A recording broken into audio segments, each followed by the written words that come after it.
Importance of Self-Knowledge in the Path to Liberation by Siddharameshwar Maharaj. Before one begins the Swadhyay, study of the self, it will be desirable for the aspirant to know many other things relevant to the subject. Why has the illusion, I am the body, arisen in a human being? What was the condition of the human being when he was born? How did he develop this idea of me and mine? Is his condition in the world free from fear? If so, by whom and how was he helped to be rid of that fear? All of these things must be taken into consideration. In his profound discourse on the path to self-knowledge, Siddharameshwar Maharaj delves into the origin and effects of human attachment to the physical body and the world. He offers insights into how this identification with the body and worldly positions gives rise to fear, pride, and suffering, and how true liberation lies in turning inward and realizing one's own true nature. Maharaj stresses that understanding the illusion of worldly attachment and embracing the spiritual journey towards self-realization is essential for attaining lasting peace. This video provides an in-depth exploration of why self-awareness is crucial, how it is obscured by material attachments, and the path to reclaiming one's true self. The birth of illusion and the rise of fear. Maharaj begins by exploring the state of a newborn who arrives into the world from the confined, secure space of the mother's womb.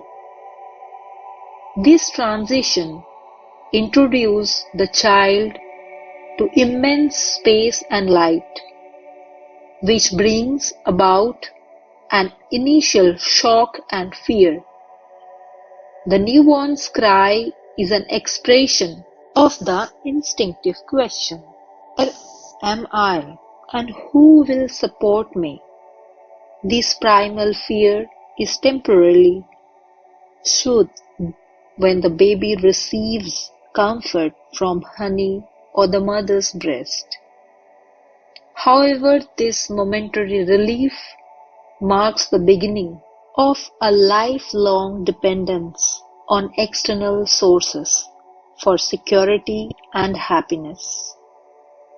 As the child grows, this reliance evolves into an attachment to parents, education, possessions, and social status, reinforcing the illusion that these external supports are essential for one's existence.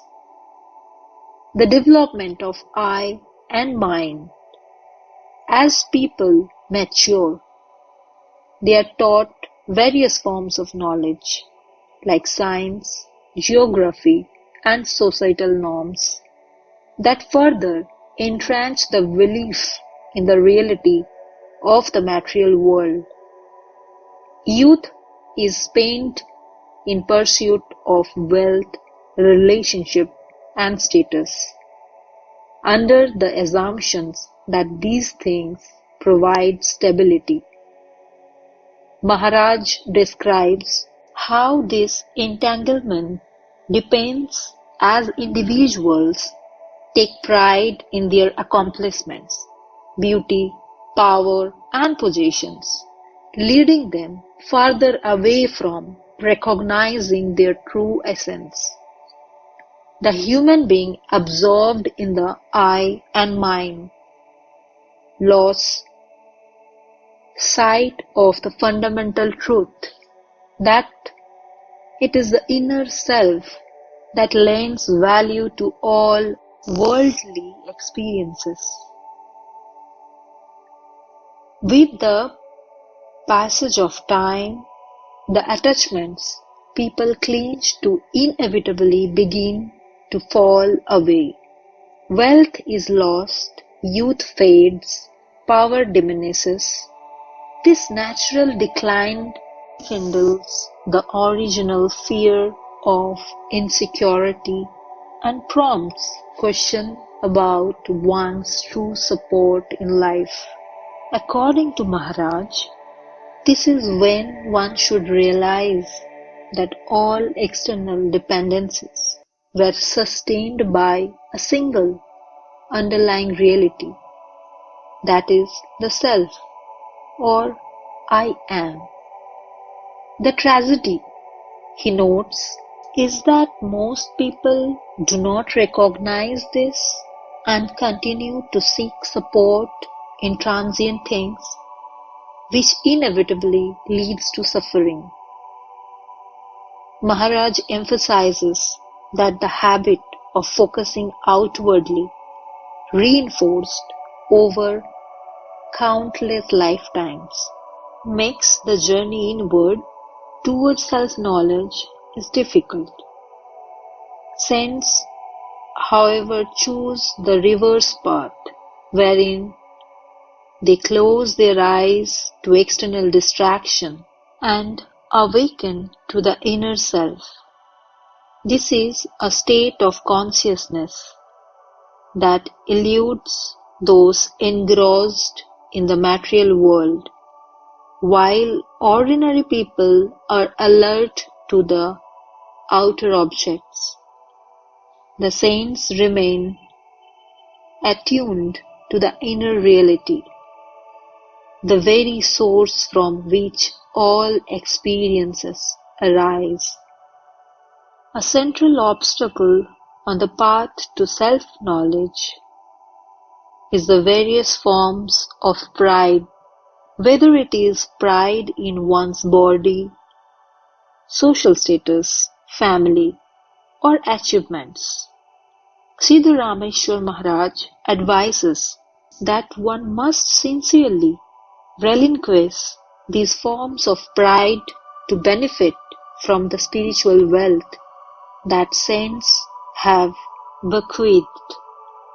The aspiration for material success is often mistaken for progress, but those who realize that such ambitions lead downwards begin to understand the teaching of saints and naturally start seeking a different path.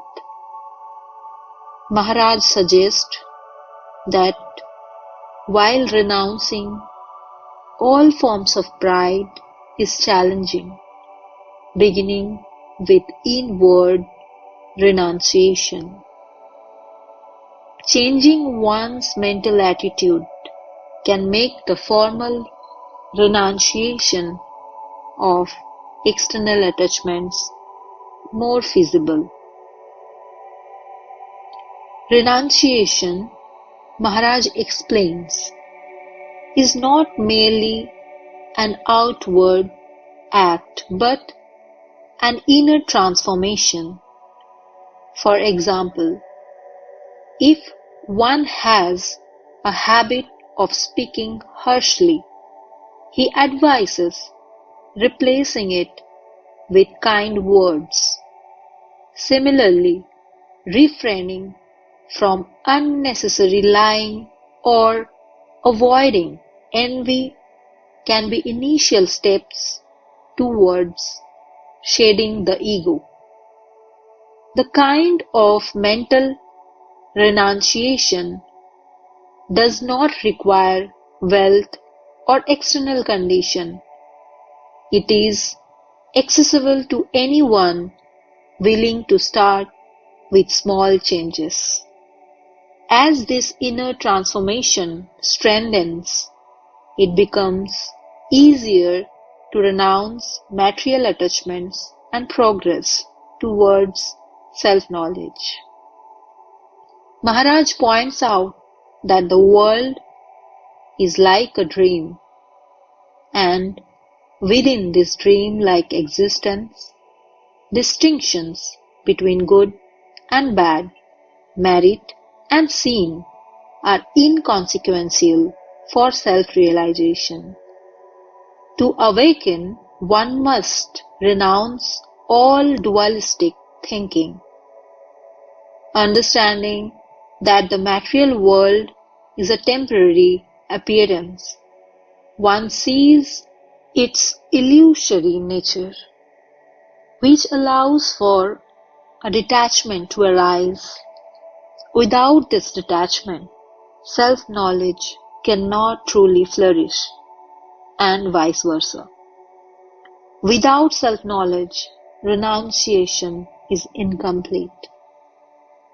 To assist aspirants in this challenging journey, saints have prescribed methods such as devotion to the Guru and God, singing hymns or bhajans, visiting the holy places, and charitable acts. These practices gradually ease the burden of pride and help individuals let go of attachments to worldly objects. Through such spiritual disciplines, one's mind becomes pure and attuned to the inner self, paving the way for the realization of one's true nature. True self-knowledge is the highest form of knowledge, eclipsing all other sciences, arts, and worldly pursuits. It brings a permanent end to the mind's restlessness and grants unshakable peace. The countless educational pursuits and skills that occupy society are centered in ignorance because they do not address the fundamental question of who am I? The restlessness and constant search for external fulfillment stem from the lack of this realization. The quest for self-knowledge requires turning inward and understanding one's true nature beyond physical and mental identification. Finally, Maharaj draws upon the teachings of Lord Krishna in the Bhagavad Gita, where the Lord Krishna advises Arjuna to surrender all forms of external dharma and seek refuge in the self. True dharma or swadharma lies in realizing one's inner self and renouncing all identification with the body. The fear of loss, attachment to dualities, and the cycle of birth and death can only be transcended through self-knowledge. Teachings of Maharaj remind us that only by understanding the illusory nature of the world and embracing the timeless reality of the self can find true liberation and everlasting peace. In essence, Siddharameshwar Maharaj's discourse is a call to rise above the illusion of the material world and rediscover the treasure of self-knowledge. By turning inward, shedding pride, and embracing the guidance of spiritual teachings, one can achieve the ultimate goal of life, that is freedom from fear and realization of the self.